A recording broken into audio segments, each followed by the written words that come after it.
सियासत में बयान ही नेताओं को सिफर से शिखर तक पहुंचाते हैं और बयान का दाव उल्टा पड़ जाए तो शिखर से सिफर पर आते देर नहीं लगती। यूपी के बलिया से सपा सांसद सनातन पांडे ने सदन में एक ऐसा बयान दे दिया है जिसको लेकर सियासी घमासान छिड़ गया है।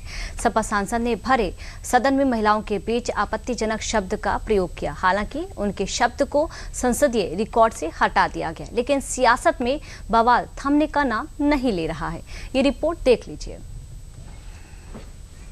2 वर्ष से सदन में आया हूँ तो मैं देखता हूँ कि विपक्ष का कोई भी सदस्य इस बात को रखने का काम करता है तो सत्ता पद पे बैठे ये लोग जो विपक्ष की आवाज को दबाना चाहते हैं, ये आवाज वो दबा नहीं सकते हैं। ये यूपी के बलिया से समाजवादी पार्टी के सांसद हैं, नाम सनातन है, लेकिन इनके बयान में सनातन की मर्यादा मत ढूंढिएगा।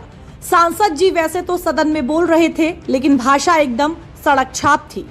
संसदीय मर्यादा, गरिमा और नियमावली जैसे शब्द सांसद जी की डिक्शनरी में नहीं है। क्योंकि विपक्ष का कोई भी सदस्य इस बात को रखने का काम करता है तो सत्ता पद पे बैठे ये लोग जो विपक्ष की आवाज को दबाना चाहते हैं। हैरानी की बात सिर्फ ये नहीं है कि सनातन पांडे ने सदन में अपशब्द बोला, उससे भी ज्यादा हैरान करने वाली बात यह है कि सनातन पांडे जब अपना क्रांतिकारी रूप दिखा रहे थे तो स्पीकर की कुर्सी पर खुद एक महिला पीठासीन थी।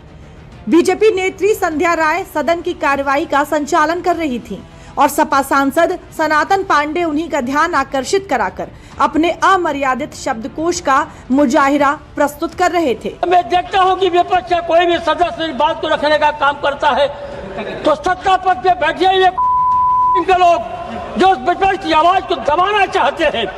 अब जरा इस तस्वीर पर गौर कीजिए। सदन के पीठ पर भी महिला है और सांसद जी के पीठ पीछे भी महिला बैठी हुई है और महिलाओं के सम्मान की बात करने वाली पार्टी के ही समाजवादी सांसद समाजवाद की धज्जियां उड़ा रहे हैं, या फिर यूं कह लें कि अपने कथित समाजवाद का प्रदर्शन कर रहे हैं। और ऐसा पहली दफा नहीं हुआ है जब सपा सांसद विवादों में घिरे हैं। इससे पहले भी अखिलेश सनातन बाबा अपने विवादित बयानों को लेकर आलोचना झेल चुके हैं। 2027 के यूपी विधानसभा चुनाव में ईंट से ईंट का जवाब देने की धमकी दी, लोकतांत्रिक मूल्यों की रक्षा के लिए जान लेने से पीछे नहीं हटने की धमकी दी, पुलवामा के आतंकी हमले को विदेशी साजिश मानने से इनकार किया, रेलवे के कार्यक्रम में चीफ गेस्ट नहीं बनाने पर अधिकारियों को अपशब्द बोला, संसद में सनातन के बयान को संसदीय मर्यादा का अपमान माना गया, लिहाजा संसद के बाहर भी हंगामा तो होना ही था।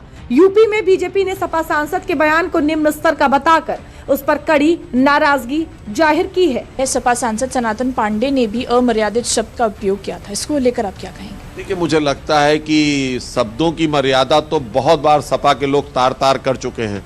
अब संसद जैसे पवित्र मंदिर में भी इस तरह की अभद्र भाषा का प्रयोग करना शुरू कर दिया। पर जनता जनार्दन है, जिसने आपको उस मंदिर की देहरी तक पहुंचाया है वही आपको वापस भी लाएगी। और मुझे लगता है वो क्रम शुरू हो गया है कि सपा के ये बयान वीरों को जनता आगामी चुनाव में खारिज करने लगेगी। यूपी में साल 2027 में चुनाव हैं और सपा के बयानवीर सड़क से लेकर संसद तक एक्टिव हो गए हैं।